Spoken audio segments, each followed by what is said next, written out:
जय हिंद साथियों। कैसे हैं आप सभी। आशा करता हूँ अच्छे होंगे, मस्त होंगे, पढ़ाई भी कर रहे होंगे। आप सभी का एक बार फिर से maths by Pawan sir YouTube channel में स्वागत है। जैसा कि हम लोग अब करेंगे हिंदी का डेली शाम 8 बजे, जोड़ना ना भूलें प्रैक्टिस सेशन। कभी 20, कभी 25, अक्सर 25 क्वेश्चन रहते हैं। आज आपके 40 क्वेश्चन लेके आया हूँ, 40 एकदम इम्पोर्टेंट बढ़िया से क्वेश्चन। ठीक है, ज़बरदस्त। दोस्तों में शेयर कर दीजिएगा। ठीक है, बता दीजिए अब वर्दी दूर नहीं। ठीक है, चलिए चलते हैं तो फिर आज के पहले क्वेश्चन की ओर। आज का पहला क्वेश्चन है, स्वरों तथा व्यंजनों के बीच का उदाहरण है। हमसे क्वेश्चन में कहा गया है कि स्वरों तथा व्यंजनों के बीच का उदाहरण है। ऑप्शन ए सरल, बी अंतस्थ और सी ऑप्शन संयुक्त व्यंजन, डी ऑप्शन ऊष्म व्यंजन। ठीक है, तो राइट आंसर करिएगा, सभी लोग आंसर करिएगा। और हाँ, कॉपी पेन लेके ही बैठें, विदाउट कॉपी पेन के ना बैठें, और लास्ट तक बने रहिएगा वीडियो में। अगर सेशन अच्छा लग रहा है तो लाइक, शेयर और सब्सक्राइब कर दीजिएगा, और लास्ट में कमेंट करके बताइएगा कि कितने क्वेश्चन, ऑल ओवर 40 क्वेश्चंस में कितने क्वेश्चन सही हुए हैं। ठीक है, तो चलते हैं। आज स्वरों तथा व्यंजनों के बीच का उदाहरण होगा, क्या राइट आंसर होगा? तो answer option number B is right. कौन सा? बी, अंतस्थ व्यंजन। अब देख ही लीजिएगा कि अंतस्थ व्यंजन कौन कौन से होते हैं। तो आप कहेंगे या, वा, रा, ला। और इसमें या और वा जो हैं, इन्हें अर्धस्वर भी कहा जाता है। क्या कहा जाता है? अर्धस्वर। अब बात कर लें अगर कि ऊष्म व्यंजन, तो ऊष्म व्यंजन भी आपके 4 होते हैं। कौन कौन से? चलो यहाँ लिख देते हैं। सा सा, साहा, सा सा, सा और हा, ये हो जाते हैं। चलते हैं नेक्स्ट क्वेश्चन की ओर। अगला क्वेश्चन है आपका क्वेश्चन नंबर 2। देख लीजिएगा। हाँ, और देखिए वॉइस सही आ रही है, आवाज़ क्लियर आ रही है। ठीक है, ठीक है। क्वेश्चन नंबर 2 है, अंग और आहा आते हैं स्वर में, व्यंजन में, अयोगवाह में, और इनमें से कोई नहीं, नन ऑफ दीज। तो बताइएगा सब लोग, कौन राइट आंसर क्या हो जाएगा? अंग और आहा आपके काय में आते हैं? अयोगवाह में आते हैं। ठीक है, अगर हम बात करें स्वरों की संख्या तो आप कहेंगे 11, और कभी कभी ये भी 2 ऐड हो जाते हैं, अयोगवाह तो हो जाती है 13। ठीक है, ऑल ओवर अगर हम कहें हिंदी वर्णमाला में आपके कितने अक्षर होते हैं, कितने वर्ड होते हैं, तो आप कहेंगे 52। ठीक है गाइज, चलते हैं अगले क्वेश्चन की ओर। हमारा अगला क्वेश्चन है, किस शब्द की संधि सही नहीं है? संधि बतानी है कि कौन सी संधि सही नहीं है। सत प्लस मध्य बराबर षण्मध्य, त्रस प्लस ना बराबर तृष्णा, सठ प्लस बंधन बराबर षडबंधन, स्वदन छंद बराबर स्वच्छंद। तो भैया सतधन मति बिल्कुल सही है, त्रसधन ना भी सही है, स्वच्छंद भी सही है। तो बी ऑप्शन इसमें भी आपका रॉन्ग हो जाएगा। क्या होगा? गलत। ठीक है, चलते हैं। ऑप्शन कौन सा? B option. ठीक है,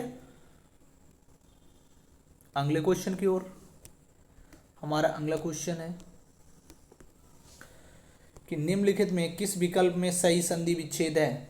अभी आपका टॉपिक नहीं करवाया गया है, क्लास में करवाया जाएगा, बहुत जल्दी करवाया जाएगा। तो ये का विकल्प में सही संधि आपसे पूछ रहा है। क्या पूछ रहा है? कि सही संधि बताइएगा। ठीक है, अन्वेषण,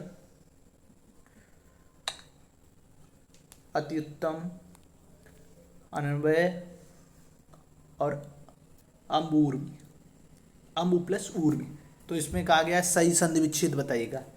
तो देख लीजिएगा भाई, अनु प्लस एषण में ए होता है, ऐसे अनु प्लस एषण। अनु प्लस व्यय, ये भी नहीं, अनु प्लस ये बराबर अनन्वय। अति उत्तम में, उत्तम क्या होता है? 2 मात्राएं उत्ता बनते हैं, सॉरी मात्राएं बोले। तो आपका देखो कौन सा सही हो जाएगा। ये 3 जब गलत हो गए तो आपको हो गया option number D is right. कौन सा ऑप्शन? डी ऑप्शन आपका राइट हो जाएगा। ठीक है साथियों, चलते हैं अगले क्वेश्चन की ओर। तो आपका कौन सा? D option right. Next question guys, next question है कि चूहा बिल्ली में समास है। चूहा और बिल्ली में समास है। ऑप्शन ए द्वंद्व समास, कर्मधारय, अव्ययीभाव और तत्पुरुष। तो भैया अगर बात करेंगे समास कितने प्रकार के होते हैं, तो समास 6 प्रकार के होते हैं। ठीक है, कितने प्रकार के? 6 प्रकार के। ठीक है, हाँ। तो देखो ये 4 तो ऑप्शन में दिए गए हैं, 5वां क्या हो जाएगा? द्विगु समास। ठीक है, तत्पुरुष भी दिया गया है, द्वंद्व, अव्ययीभाव, कर्मधारा और बहुब्री। कौन सा? बहुब्री। तो ये आपके हो गए 6 समास। ठीक है, अब इसमें चूहा बिल्ली योजक चिन्ह लगाए ना, आप कहेंगे द्वंद्व समास है। अव्ययीभाव में क्या होता है? आ मीन्स नहीं, व्यय मीन्स खर्च हो या बदले, उसे कहते हैं अव्ययीभाव। जैसे प्रत्येक, प्रतिदिन, यथाशक्ति, यथासंभव, बेधड़क, बेपनाह। अब भैया जैसे प्रतिदिन का ना तो प्रतिदिनों कर सकता, ना इसमें लिंग, ना वचन, न काल, किसी में भी परिवर्तन नहीं होता है, वहाँ कौन सा समास होता है? अव्ययीभाव समास। तत्पुरुष में क्या होता है? कारक चिन्ह छिपा होता है आपका। ठीक है गाइज, और कर्मधारय, जिसमें ये कर्मधारय में क्या होता है? एक विशेष की विशेषता बताई जाती है, जो विशेषता बताई जाती है उसे विशेषण कहते हैं, और जिसकी बताई जाती है वो संज्ञा होती है। जिस संज्ञा की विशेषता बताई जाती है उसे विशेष कहते हैं। ठीक है, चलो अगले क्वेश्चन की ओर चलते हैं। अगर वीडियो अच्छी लग रही है तो दोस्तों में शेयर कर दें। श्याम सुंदर शब्द में कौन सा समास है? श्याम सुंदर। ठीक है, तत्पुरुष, कहीं देखो इसमें क्या कारक चिन्ह छिपा नहीं, द्विगु, कर्मधारय, बहुब्री। तो तत्पुरुष क्या होता है जिसमें कारक चिन्ह? तो इसमें कारक चिन्ह नहीं है ना। ठीक है, द्विगु संख्यावाची, द्विगु की क्या पहचान? संख्यावाची तो है नहीं। अब देखो बहुब्री में क्या होता है? दोनों पद अप्रधान होते हैं, तीसरा एक अर्थ निकलता है, जैसे लंबोदर, गजानन। ठीक है, जो भी। तो आपका राइट आंसर हो जाएगा ऑप्शन नंबर सी। चलते हैं दोस्तों अगले क्वेश्चन की ओर। एकदम बढ़िया से उम्दा तरीके से करिएगा, कंटिन्यू क्लास करिएगा, कंटिन्यू। शाम को आओ 8 बजे, जुड़ना ना भूलें मैथ्स बाय पवन सर। और हाँ, ये हमारी जिम्मेदारी है कि वर्दी दिलवा के रहेंगे, सिर्फ बने रहिए साथ में। नर नारी में कौन सा समास है? नर नारी, योजक चिन्ह लगाएं। अव्ययीभाव में अभी बता ही चुके, बहुब्री में बता ही चुके, दोनों पद अप्रधान होते हैं। द्वंद्व में योजक चिन्ह, द्विगु में संख्यावाची, तो बी ऑप्शन इज राइट। कौन सा ऑप्शन? B option. चलते हैं अगले क्वेश्चन की ओर। क्वेश्चन नंबर 8 है कि इनमें से कौन सा शब्द समूहवाचक प्रत्यय नहीं है? समूहवाचक प्रत्यय नहीं है, जिस समूह का जोड़ा ना हो, ग्रुपिंग ना हो। तो लोग, जहाँ लोग होंगे, बहुत से होंगे, तो समूह हो ही जाएगा। ठीक है, बी ऑप्शन है गण, और सी ऑप्शन है वर्ग, और डी ऑप्शन है प्रेस। तो वर्ग में भी आपका समूह होगा, और गण जैसे साधुगण या संत। ठीक है, गण में भी वर्ग होता है, समूह होता है, लेकिन प्रेस में कुछ नहीं। तो डी ऑप्शन इज राइट। चलते हैं दोस्तों अगले क्वेश्चन की ओर। नेक्स्ट क्वेश्चन है हमारा फुलेल। क्या? कि फुलेल में प्रत्यय है। क्वेश्चन नंबर 9 है कि फुलेल में प्रत्यय बताइएगा। इल, अल, एल, एत। तो ये होगा आपका फुल प्लस यल। तो ये मात्रा चढ़ जाएगी जाके, तो सी ऑप्शन हो जाएगा आपका राइट। क्वेश्चन नंबर 10 दुर उपसर्ग किस शब्द समूह में है? ये कहा गया है। अब देख लीजिए यहाँ से कितने क्वेश्चन बन जाएंगे। दुर उपसर्ग कौन सा, दुर किस शब्द समूह में है, मतलब दोनों में होना चाहिए। अब देखें हमें देखना है, तो इसमें तो क्या हो गया दु, हमें चाहिए क्या दुर। इसमें देखेंगे दुर तो इसमें है दुर्लभ वाले में, दुर्लभ वाले में तो है दुर, लेकिन दुष्प्रभाव में आपका दुस आ गया है। क्या आ गया है, दुस। ठीक है, ऐसे ही दुस्साहस, इसमें तो दुर्दशा और दुर्लभ में है, इसमें दु यहाँ पे रहा था। इसमें देखोगे तो इसमें दुर अवस्था दुर्दशा। Option number A is right. अगले क्वेश्चन की ओर चलते हैं। दोस्तों वीडियो अगर अच्छी लग रही है तो लाइक कर दीजिएगा और वीडियो के अंत तक बने रहिएगा, बहुत मजा आने वाला है। क्वेश्चन है कि व्युत्पत्ति के आधार पर, तो व्युत्पत्ति की दृष्टि से शब्द के कितने भेद होते हैं, व्युत्पत्ति के आधार पे शब्द के कितने भेद होते हैं, आपसे क्वेश्चन पूछा गया है। ठीक है, तो आप कहोगे कि व्युत्पत्ति के आधार पर 3 भेद होते हैं। कितने भेद होते हैं दोस्तों, 3 भेद होते हैं। कौन कौन से, आप बोलोगे रूढ़, यौगिक और योग रूढ़। कौन से, योग रूढ़।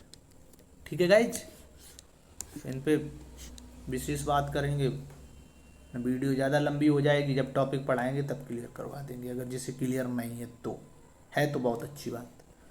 अगला क्वेश्चन, क्वेश्चन नंबर 12 की तरफ चल रहे हैं। ये है क्वेश्चन कि इति और इति शब्द युग्म के सही अर्थ भेद का चयन कीजिए। तो पहला ऑप्शन है खत्म फसल, बी ऑप्शन है समाप्ति फसल, के बाद सी ऑप्शन है रचना फसल और डी ऑप्शन है रचना समाप्ति। तो साथियों इति और इत राइट आंसर करिएगा, क्या हो जाएगा, खत्म फसल, समाप्ति और फसल की बाधा। ये लास्ट में क्या लिखा है, फसल की बाधा, रचना फसल, रचना समाप्ति। तो इति मीन्स क्या होता है, समाप्ति या खत्म हो सकता था। ठीक है, तो ये तो 2 गलत हो गए आपके, खत्म या समाप्ति, और इति मीन्स फसल नहीं, फसल की बाधा। तो राइट आंसर बी ऑप्शन। अगले क्वेश्चन की ओर चलते हैं दोस्तों। हमारा अगला क्वेश्चन है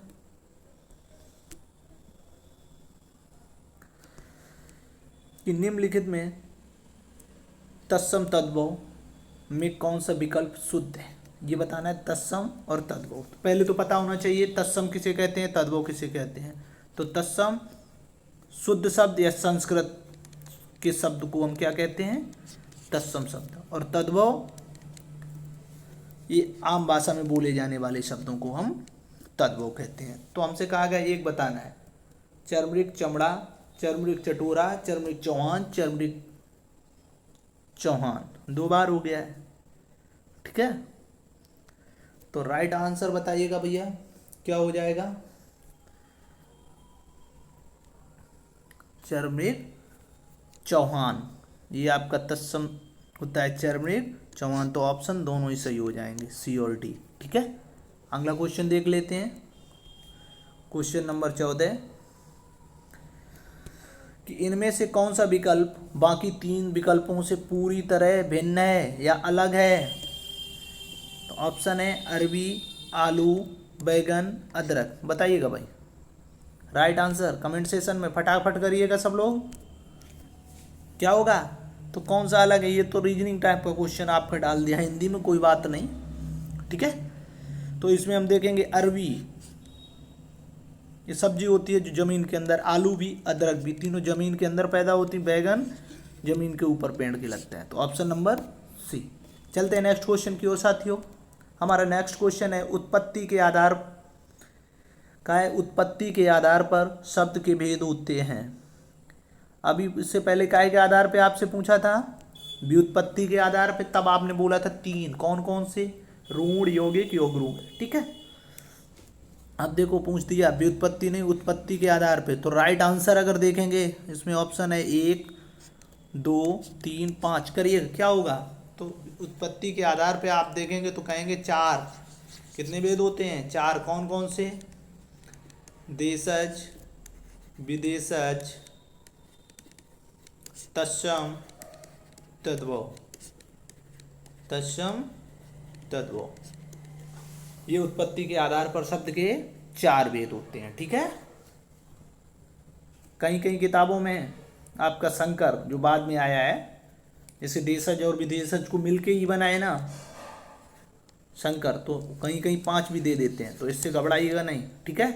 तो राइट आंसर आपका 4, जो कि ऑप्शन नहीं है, कहीं पे कर लीजिएगा, डी की जगह करिएगा, ठीक है। चलते हैं अगले क्वेश्चन की ओर। आज का हमारा अगला क्वेश्चन है क्वेश्चन नंबर 16, मरकत जवाहर मणिक ये किसके पर्यायवाची हैं? बताइए कमेंट सेशन में, जल्दी से बताइएगा।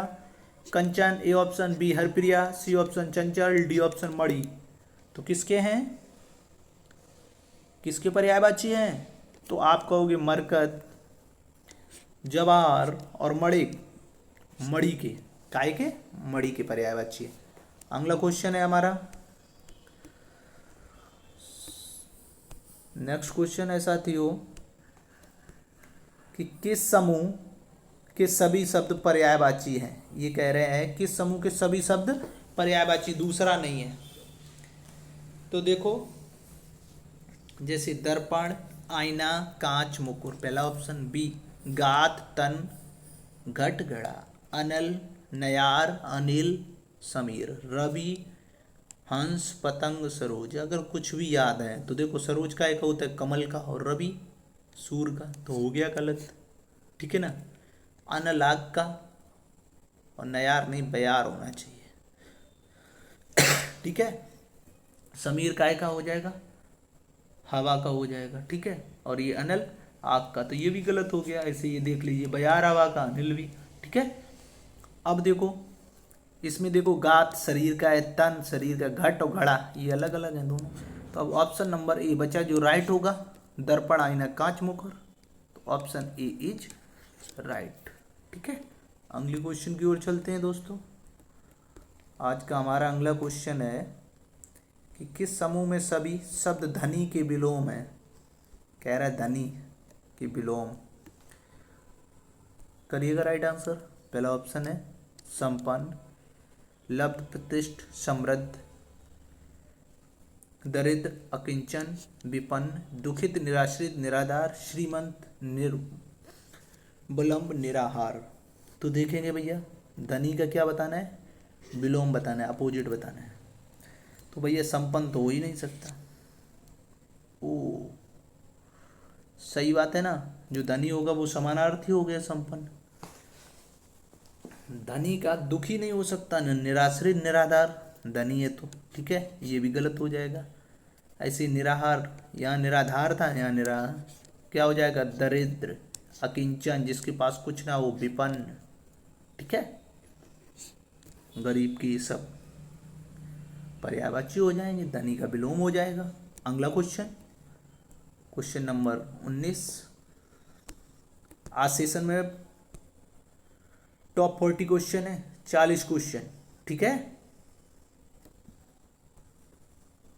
अगला क्वेश्चन, निम्नलिखित में विलोम शब्द युग्म नहीं है। ये कहा है विलोम शब्द का जोड़ा नहीं है। अधिक, अमित, अल्प, प्रचुर, ऊपर, अध, सरल, कुटिल। बताइएगा क्या होगा। तो देखो भैया, ऊपर मीन्स ऊपर, अध मीन्स नीचे, तो ये तो सही है, ठीक है। अगर सरल का कुटिल होता है, अल्प मीन्स कम, प्रचुर मीन्स पर्याप्त, तो ये भी सही।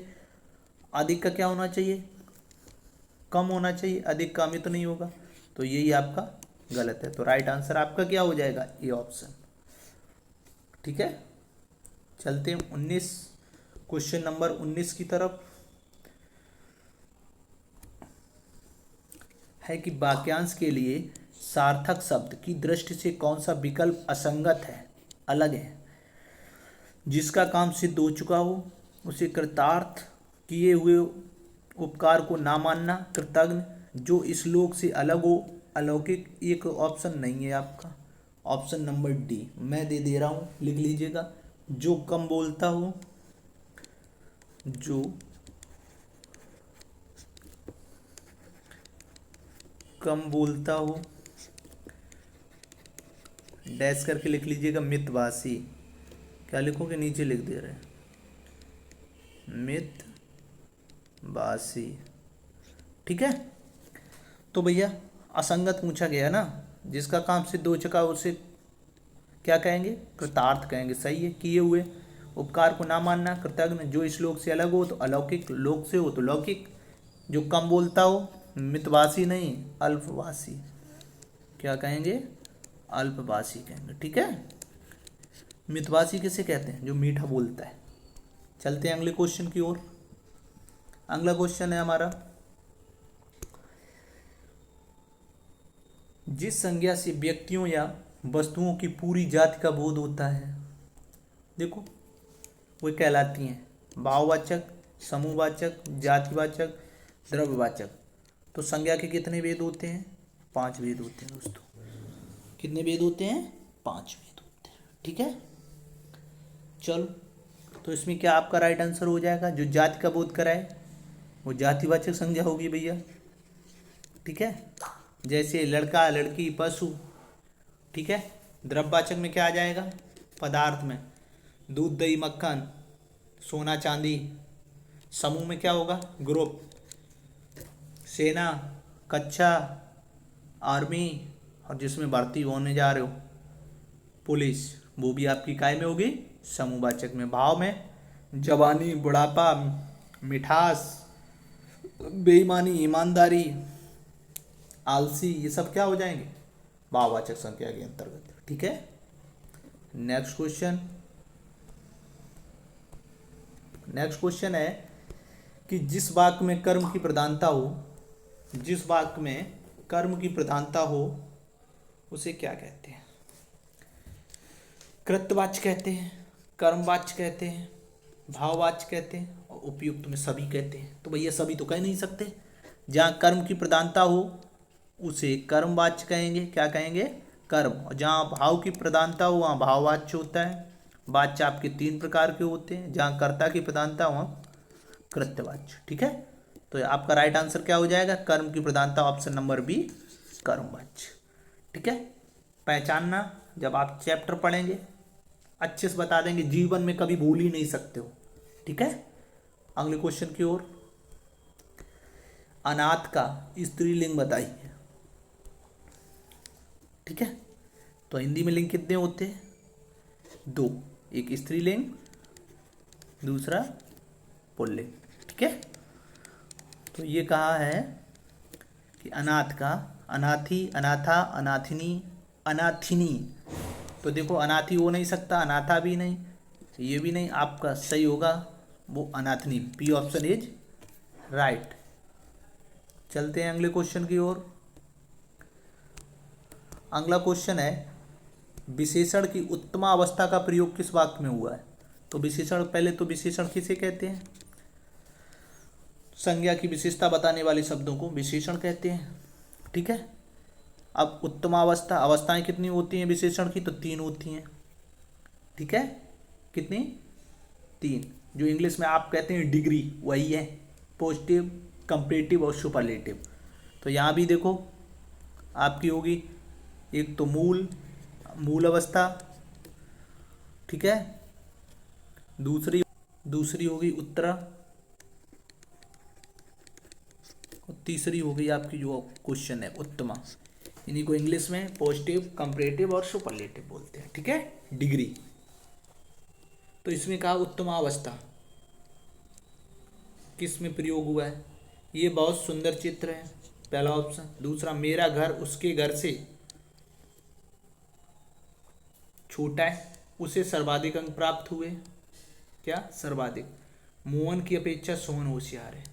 तो बताइएगा राइट आंसर क्या होगा दोस्तों। जैसे ये बहुत सुंदर चित्र है, तो ये मूल अवस्था, सिर्फ और सिर्फ, इसमें क्या किसी से कंपेरिजन नहीं, अकेला है। ठीक है। मेरा घर उसके घर से छोटा है, तो यहाँ कंपेरिजन हो गई, कंपेरेटिव मतलब उत्तरावस्था। उससे सर्वाधिक अंक प्राप्त हुए, सर्वाधिक, उत्तमा, यही आपका राइट आंसर हो जाएगा, सुपरलेटिव डिग्री। अब मोहन की अपेक्षा सोहन होशियार है, तो इसमें भी आपका हो जाएगा उत्तरावस्था। कौन सी, उत्तरा। चलते हैं अगले क्वेश्चन की ओर। अगला क्वेश्चन, देख लीजिएगा 25 नंबर। ठीक है, हमें कहाँ से क्वेश्चन देखना है, हमारा क्वेश्चन नंबर कहाँ से क्लियर होगा, यहाँ से होगा। ये 25/40 जो लिखा है, तो 25 सर्वनाम निर्मित भाववाचक संज्ञा कौन सी है? कायरता, ईर्ष्या, औचित्य, अहंकार।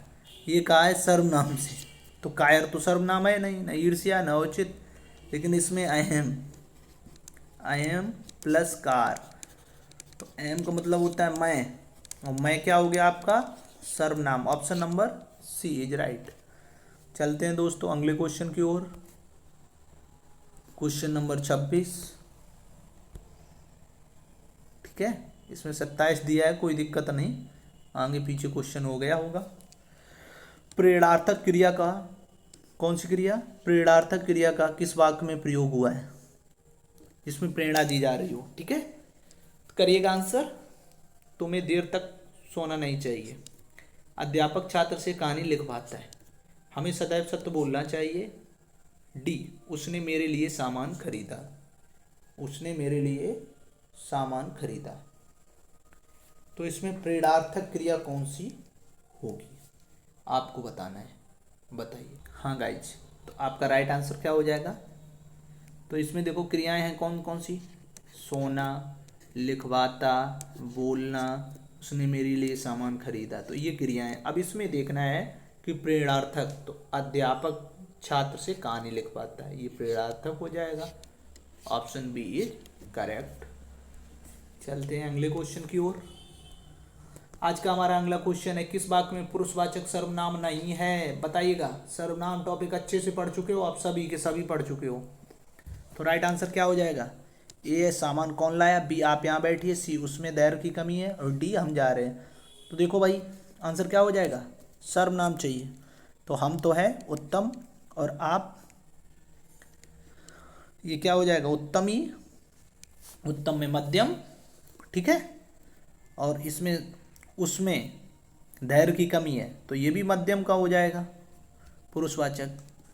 ठीक है, तो आपका सही कौन नहीं है, सामान कौन लाया है, इसमें पुरुषवाचक सर्वनाम नहीं है, कौन प्रश्न पूछा गया है। ठीक है, तो राइट आंसर ये।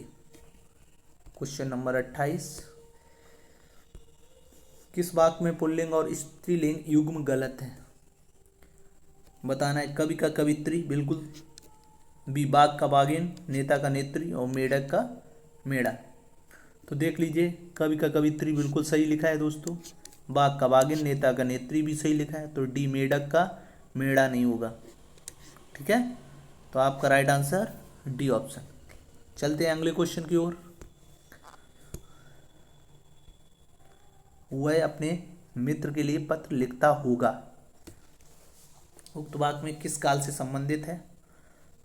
तो देखो काल कितने प्रकार के होते हैं, आप बोलोगे 3 प्रकार के, वर्तमान काल, भूतकाल और भविष्यत काल। ठीक है, अब इसमें देख लीजिए कि वर्तमान में कितने वेद होते हैं, वर्तमान के 5 वेद होते हैं, पूछ दिया जाए, और भूतकाल के तो 6 वेद होते हैं सबसे अधिक, और भविष्यत के 3। तो इसमें पूछा है उक्त काल में लिखता होगा, तो भविष्य की बात है, तो ये दोनों गलत हो गए ना, संदिग्ध वर्तमान। अब सामान भविष्यत एक संभाव, लिखता होगा, तो क्या हो जाएगा? Option number D is right, संभाव भविष्य। अगले क्वेश्चन की ओर चलते हैं। Question number 30 number. जिसकी विशेषता बताई जाए, जिसकी विशेषता बताई जाए उसे क्या कहते हैं? विशेषण, सर्वनाम, विशेष या विशेषण? तो भैया जिसकी विशेषता बताई जाती है, हमेशा जैसे संज्ञा की विशेषता बताई गई, तो यहाँ संज्ञा क्या होगा? विशेष होगा। तो आपका right answer option number B. ठीक है, चलते हैं गाइस अगले क्वेश्चन की ओर। आपका अगला क्वेश्चन, सूर्योदय होने पर धूप खिल जाती है। इस वाक्य में संयुक्त वाक्य में रूपांतरित करिएगा। ये आपका वाक्य कैसा है पहले तो बताइएगा कि सूर्योदय होने पर धूल खिल जाती है, सॉरी धूप खिल जाती है। तो इसमें कैसा वाक्य है, तो ये सरल वाक्य है और बनाना आपको है संयुक्त वाक्य बनाना है। ठीक है, तो सूर्योदय होते ही होता है और धूप खिल जाती है। बी, सूर्योदय होते ही धूप खिल जाती है। सूर्योदय के साथ धूप खिल जाती है क्योंकि सूर्योदय होता है। ठीक है गाइज, तो आपका right answer option number A, संयुक्त वाक्य किससे जुड़ा है, और से। ठीक है, और ये दोनों कौन से हो जाएंगे, ये तो आपके सरल ही वाक्य रहेंगे। ठीक है, ये आपका मिश्र वाक्य है। कौन सा, मिश्र, किससे जुड़ा है, क्योंकि। अगला क्वेश्चन, क्वेश्चन नंबर 32। थोड़ा स्वास्थ्य गड़बड़ चल रहा है इसलिए आपकी मैथ की क्लास नहीं हो पा रही है। बहुत जल्दी आपका सिलेबस कंप्लीट करवाया जाएगा आपके प्लेटफॉर्म पे फ्री ऑफ कॉस्ट। बिल्कुल परेशान होने की ज़रूरत नहीं है, बने रहिएगा। ठीक है, जैसे सपोर्ट कर रहे हैं करते रहिएगा। आप लोग इतना अभी सपोर्ट कर रहे हो जब आप लोगों को क्लास न मैथ न रीजनिंग मिल पा रही है ना, सिर्फ हिंदी हिंदी। ठीक है, जब पूर्णतः स्लैश, तो बस ऐसे ही आप लोग सपोर्ट करिए, हमारा मनोबल और ऊंचा होता रहेगा। आपको अच्छे से अच्छे कंटेंट के साथ, अच्छे टीचरों के साथ आपका फ्री ऑफ कॉस्ट पूरा सिलेबस कंप्लीट करवाया जाएगा। ठीक है, तो क्वेश्चन नंबर 32 है, वाक्य डॉट डॉट मतलब वाक्य क्या है। Option A, B, C, D करिएगा राइट आंसर। तो दोस्तों वाक्य क्या है, पदों से निर्मित पूर्ण एवं सार्थक रचना को वाक्य कहते हैं। ठीक है, अगला क्वेश्चन, क्वेश्चन नंबर 33। घर पर आए मेहमानों के लिए जल्दी से भोजन पानी का प्रबंध करो। वाक्य है किस प्रकार का, आज्ञावाचक, इच्छावाचक, विधानवाचक और संकेतार्थवाचक। तो भैया घर पर आए मेहमानों के लिए जल्दी से भोजन पानी का प्रबंध करो, तो ये क्या हो जाएगा, राइट आंसर क्या हो जाएगा 33 का, बोलिएगा। आज्ञावाचक, क्योंकि जैसे घर पे कोई आया तो आपके पिताजी ने कहा कि घर पर आए मेहमानों के लिए जो जल्दी से भोजन पानी बनाओ, तैयार करके लाओ भाई, तो क्या हो जाएगा, आज्ञावाचक। ठीक है, अगला question, question number 34।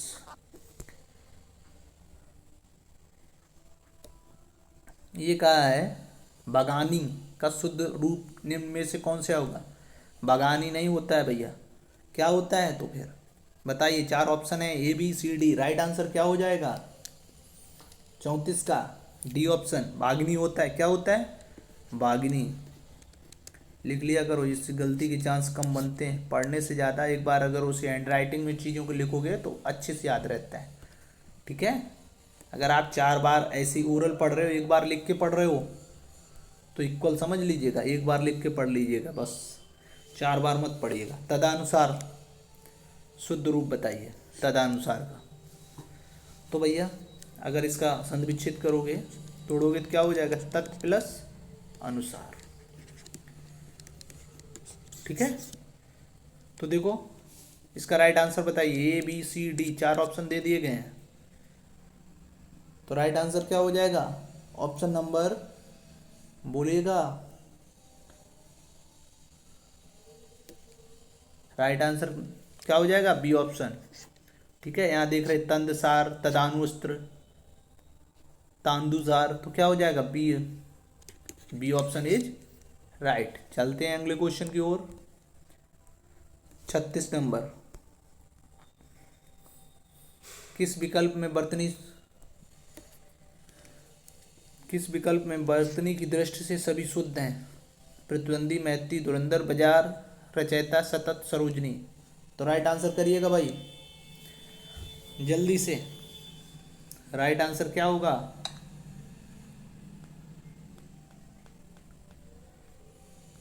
Question number 36, और आंसर कर क्वेश्चन पहले डाल दीजिएगा। ठीक है, तो रचयिता भैया कैसे लिखते हैं, सही रचयिता लिखिएगा पेन से। तो ये लिखा है रचयिता।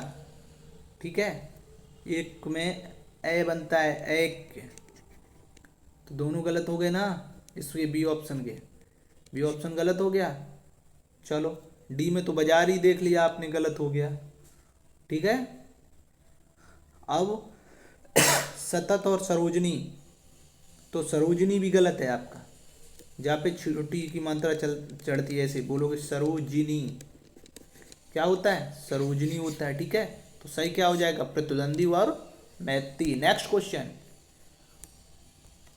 बस लेस्ट 3 क्वेश्चन और शेष बचे हुए हैं आपके सेशन के, बने रहिए अंत तक। निम्न में से शुद्ध वाक्य को चुनिएगा। कश्मीर में कई दर्शनीय स्थल देखने योग्य हैं। ठीक है भैया, कई दर्शनीय स्थल कश्मीर में देखने योग्य हैं, देखने योग्य हैं, तो डी हो जाएगा। कश्मीर में कई दर्शनीय स्थल हैं, तो भैया जब दर्शनीय स्थल हैं तो देखने योग्य होंगे ही होंगे, तभी तो उन्हें दर्शनीय स्थल नाम दिया गया। तो ये देखो गलत हो गए ना, कश्मीर में कई दर्शनीय स्थल, right answer option number D. चलते हैं अगले क्वेश्चन की ओर। क्वेश्चन नंबर 38 है आपका कि निम्नलिखित में विराम चिन्ह नहीं है। अच्छा, तो कमेंट सेक्शन में बताइएगा विराम चिन्हों की संख्या कितनी है कामता प्रसाद गुरु के अनुसार। चिन्हों की संख्या बताइए कमेंट सेक्शन में कितनी है, और इसमें से कौन सा चिन्ह नहीं है। उपयोगिता बोधक चिन्ह, समाप्ति बोधक, कोष्टक, हंसपद। तो भैया कोष्टक तो आप ही जान ही रहे हैं। कोष्टक कितने प्रकार के होते हैं, तो 4 प्रकार के होते हैं। कौन कौन से, रेखा कोष्टक, छोटा कोष्टक, मंझला कोष्टक और बड़ा कोष्टक। ठीक है, हंसपद, हंसपद किसे कहते हैं, हंसपद का दूसरा नाम होता है त्रुटिबोधक। अगर कहीं गलती हो गई तो ऐसे करके लगाते हैं। समाप्ति बोधक तो आपको पता ही है, जब समाप्त होती है ऐसे करके जीरो की दोनों तरफ लाइन, तो उपयोगिता बोधक आपका बचा ना, ये ऑप्शन इज राइट। चलते हैं अगले क्वेश्चन की ओर। क्वेश्चन नंबर 39, ठीक है, ये है निर्जन नटी नटी पुण्य लज्जाबे और छिन रिसाए छिन सने बुलाबे। इस चौपाई में कौन सा रस है, आपको बताना है कौन सा रस है। ठीक है, ऑप्शन ए श्रृंगार रस, वियोग रस, करुण रस, अद्भुत रस। तो देखो भाई 39 का क्या सही हो जाएगा, क्या लग रहा है। अगर आप देखेंगे कि निर्जन नट नट पुण्य लज्जाबे मतलब खिस्यामे, जिन रिसाई छिन सुन बुलावे, और जैसे गुस्सा हो जाए दोबारा से बुला लें। ठीक है, तो इसमें कौन सा रस है, रसों की संख्या कितनी है, 9 रस होते हैं भैया। ठीक है, रसराज किसे कहते हैं, तो श्रृंगार रस को कहते हैं। ठीक है, तो इसमें देखो भाई सही आंसर क्या हो जाएगा, संयोग श्रृंगार। पहले तो लज्जाते हैं, जब रिसा जाते फिर बुला लेते हैं। ठीक है, लास्ट क्वेश्चन, क्वेश्चन नंबर 40 देख लीजिएगा, ऑप्शन नहीं है ना, कोई बात नहीं। क्वेश्चन है माधुर्य गुण का किस रस में प्रयोग होता है। तो ऑप्शन नहीं दिए गए, लिख लीजिएगा ऑप्शन ए शांत रस, बी श्रृंगार रस, और सी ऑप्शन भयानक रस, और डी ऑप्शन रौद्र रस। करिएगा आज के सेशन का लास्ट क्वेश्चन। ठीक है, आंसर करिएगा माधुर्य गुण का किस रस में प्रयोग हुआ है, शांत, श्रृंगार, भयानक और रौद्र। तो भाई रसों की संख्या कितनी होती है, 9। अगर रस 9 तो स्थायी भावों की संख्या 9 होगी। तो जैसे हम कहते हैं कि शांत का स्थायी भाव क्या होगा, आप कहोगे निर्वेद, क्या होगा, निर्वेद। और श्रृंगार का रति, भयानक का भय, रौद्र का क्रोध। ठीक है, अब हमसे कहा माधुर्य गुण, तो माधुर्य गुण किस में प्राप्त होगा भैया, श्रृंगार रस में। ठीक है, भाववाचक संज्ञा है माधुर्य रस। तो आज के लिए इतना ही। Thank you so much guys, ऐसे पढ़ते रहिए, बिंदास रहिए, मस्त रहिएगा। ठीक है, और हाँ सेशन अच्छा लगा तो ज़रूर लाइक करिएगा, और चैनल को सब्सक्राइब करके बेल आइकन को दबा लीजिएगा, जिससे कि जो भी वीडियो पड़ती है तुरंत आपको नोटिफिकेशन पहुंच जाए। ठीक है, तो दोस्तों कमेंट सेक्शन में ये जरूर बताइएगा कि ऑल ओवर 40 में आपके कितने क्वेश्चन सही हुए। Thank you so much. जय हिंद साथियों।